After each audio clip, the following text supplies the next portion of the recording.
Lebanon के army chief की GHQ आमद। फील्ड मार्शल सईद आसिम मुनीर से मुलाकात। GHQ आमद पर मोअज़्ज़ज़ मेहमान को तीनों मुसल्लह अफ़वाज के चाको चौबंद दस्ते ने गार्ड ऑफ ऑनर पेश किया।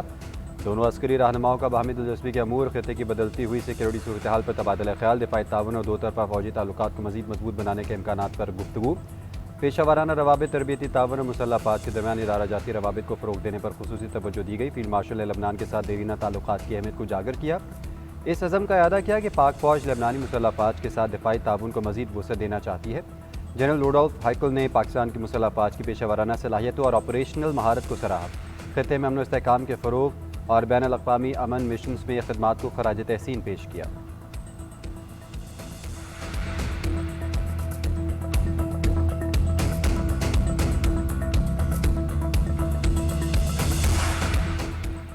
अमरीकी सदर का 2 हफ्ते में ईरान के खिलाफ मुकम्मल फतह हासिल करने का दावा। कहते हैं डील के लिए चंद रोज़ में एक आइडिया दे सकता हूँ। मेरा मानना है कि ईरान मुआहदा करने में दिलचस्पी रखता है। ईरानी मुज़ाकरातकार हमें सब कुछ देने को तैयार हैं। बहुत जल्द मुकम्मल फतह होने वाली है और तेल की कीमत ड्रामाई तौर पर गिरने वाली है। ईरान जौहरी हथियार हासिल न करने से मुतल्लिक बड़ी रियायतें देने पर आमादा है। खातमी मुआहदा होने तक आपने होमस में नाकाबंदी बरकरार रहेगी। ट्रंप का ईरान इसराइल कशीदगी भी ख़त्म करवाने का दावा। बोले ईरान के खिलाफ इसराइली रद्द-ए-अमल महदूद करने की कोशिश की। नेतन्याहू को कहा कि जंग शुरू की तो तनहा छोड़ दिया जाएगा। 5 ममालिक ने मुझसे नेतन्याहू पर दबाव डालने की दरख्वास्त की।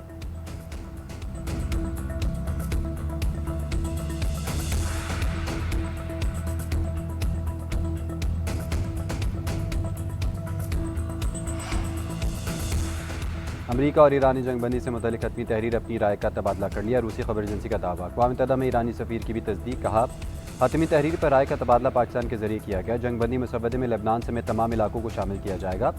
हतमी मसवदे पर अभी इतफाक नहीं हुआ। दोनों मालिक मसवदे तक पहुँचने के लिए तजवीज़ पेश कर रहे हैं। मुज़ाकरात और सफारती राब्ते बदस्तूर जारी हैं। पाकिस्तान के जरिए राब्ते बरकरार हैं। फ़रीक़ैन काबिल कबूल मुआहदा तय तक पहुँचने के लिए सरगर्म में अमल रहें।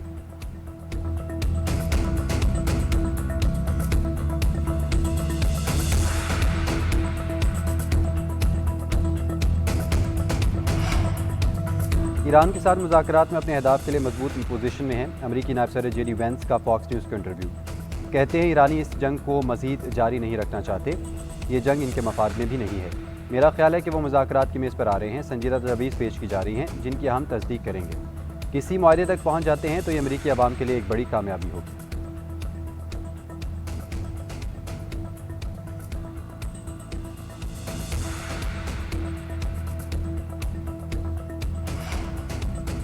अमरीका जंगबंदी चाहता है ना ही मुज़ाकरात। ईरान को चाहिए कि अवाम के हकूक़ के दिफा के लिए फैसला कुन जवाब दे। ईरान के पार्लिमानी स्पीकर बाकर कालिबाफ ने कहा है कि हम नारों या महज वादों के साथ आगे नहीं बढ़ना चाहते। ईरानी इक़्तिदार और अक्लमंदी के साथ एक मनसूबाबंदी कामयाबी हासिल करना चाहते हैं। फ़ौजी महाज, सफारती महाज, अवामी मौजूदगी का महाज और अवाम की खिदमत का महाज, ये सब एक ही कपड़े के रेशे हैं। अगर हम सफारतकारी को सिर्फ बंद कमरों में बातचीत और सफारती मुस्कुराहटों तक महदूद समझेंगे तो हम आगाज़ में ही नाकाम हो जाएंगे।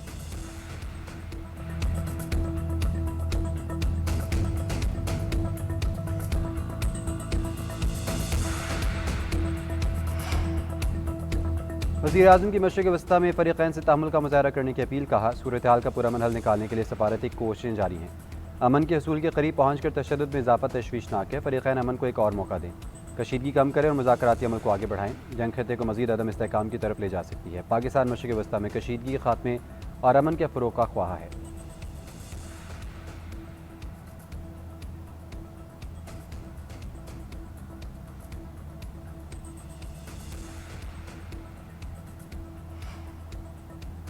ईरान और इसराइल का एक दूसरे पर हमले बंद करने का ऐलान। खातमुल अंबिया हेडक्वार्टर्स ने ऐलान किया कि इसराइल के खिलाफ जारी फौजी कार्रवाइयाँ फ़िलहाल रोक दी गई हैं। कार्रवाइयाँ लेबनान और हमलों के जवाब में की गई। इसराइल ने इश्तिआल अंगेज़ी की तो मुंह तोड़ जवाब दिया जाएगा।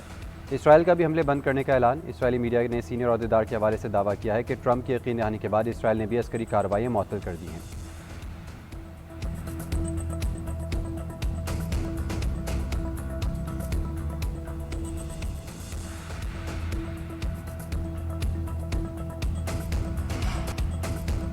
अमरीकी फ़ौज ने ईरान जाने वाले ऑयल टैंकर्स को फ़ज़ाई हमले करके नाकारा बना दिया। प्लाव का परचम बरदार ऑयल टैंकर MT मैरीवेक्स नाकाबंदी की खिलाफवर्जी कर रहा था। सेनकॉम के मुताबिक FA-18 सुपर हॉर्नेट तैयारे ने जहाज़ के इंजन और स्टीयरिंग सिस्टम को निशाना बनाया। कार्रवाई के बाद मैरीवेक्स अब ईरान की जानिब सफ़र नहीं कर रहा। 13 अप्रैल को नाकाबंदी के आगाज़ से अब तक 7 जहाज़ों को नाकारा बनाया जा चुका है। 134 जहाज़ों का रुख मोड़ा गया। 42 इंसानी इमदाद ले जाने वाले जहाज़ों को गुजरने की इजाज़त दी गई।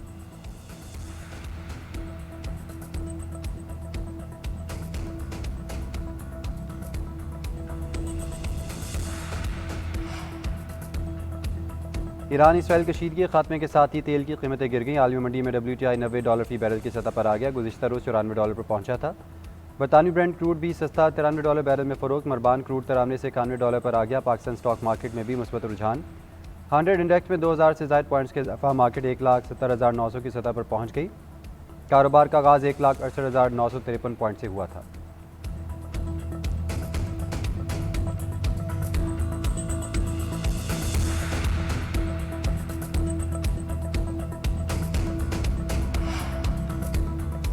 गिलगित बल्तिस्तान में हालिया इंतखाबात के बाद हुकूमत साजी के लिए कोशिशें शुरू। पीपल्स पार्टी और नून लीग की इत्तेहादी हुकूमत बनने का कभी इम्कान। इंतखाबात में पीपल्स पार्टी ने सबसे ज़्यादा नशिस्तें हासिल की।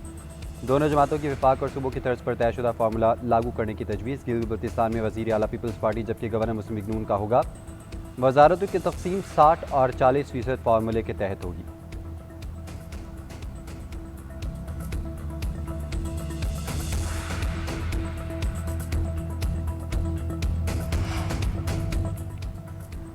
गिलगित बल्तिस्तान इंतखाबात के मुकम्मल नताइज ना आ सके। 3 नशिस्तों पर उम्मीदवार ताहालत में नताइज के मंतज़र। GB 20 गज़र में दोबारा गिनती की जाएगी। अब तक के नताइज में पीपल्स पार्टी सबसे बड़ी जमात, नून लीग दूसरे नंबर पर 6 आज़ाद उम्मीदवार भी फतहयाब रहे।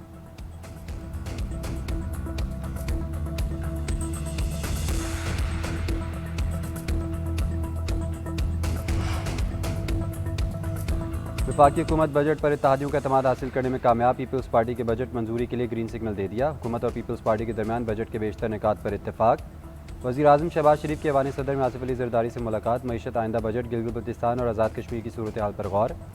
सदर ने वफाकी बजट में अवामी फलाह, सूबों के हकूक़ और मुआशी इस्तेहकाम को तरजीह देने पर जोर दिया। ज़राए के मुताबिक पीपल्स पार्टी और हुकूमत की तकनीकी कमेटी इसाक डार की ज़ेर सदारत काम करेगी। वज़ीर ख़जाना भी मुशावरत के लिए कमेटी इजलास में जाएंगे। एहसन इकबाल, राना सनाउल्लाह, आज़म नज़ीर तारड़ हिस्सा होंगे। मुराद अली शाह, शहरी रहमान, नवीद कमर और सलीम मानीवाला पीपल्स पार्टी की नुमाइंदगी करेंगे। इसाक डार मालियाती अमूर के लिए वजारत ख़जाना के मुतल्लिका हुकाम को तलब कर सकेंगे।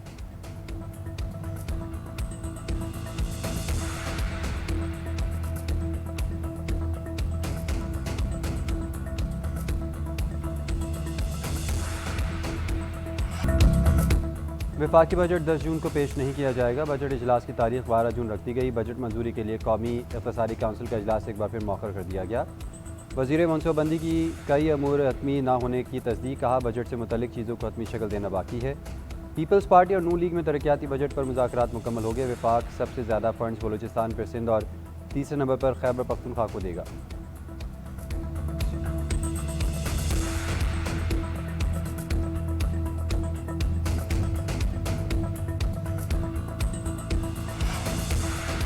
खैबर पख्तूनख्वा के साथ सौतेला सलूक जारी रहा तो NEC इजलास में शिरकत मुश्किल होगी। वज़ीर आला खैबर पख्तूनख्वा सुहेल अफरीदी ने बता दिया।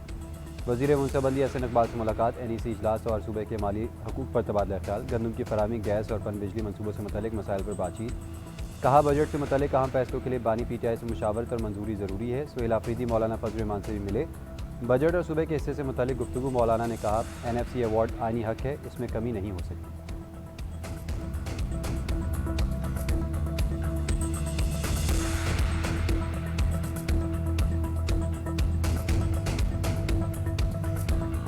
जब तक एक बड़े पैमाने से उत्थे लड़ाई नहीं स्टार्ट होंगी, मैं तेन खुल के गल दस रहा, उस वक्त तक मीरपुर और मुजफ्फराबाद कोई नहीं कर रखता।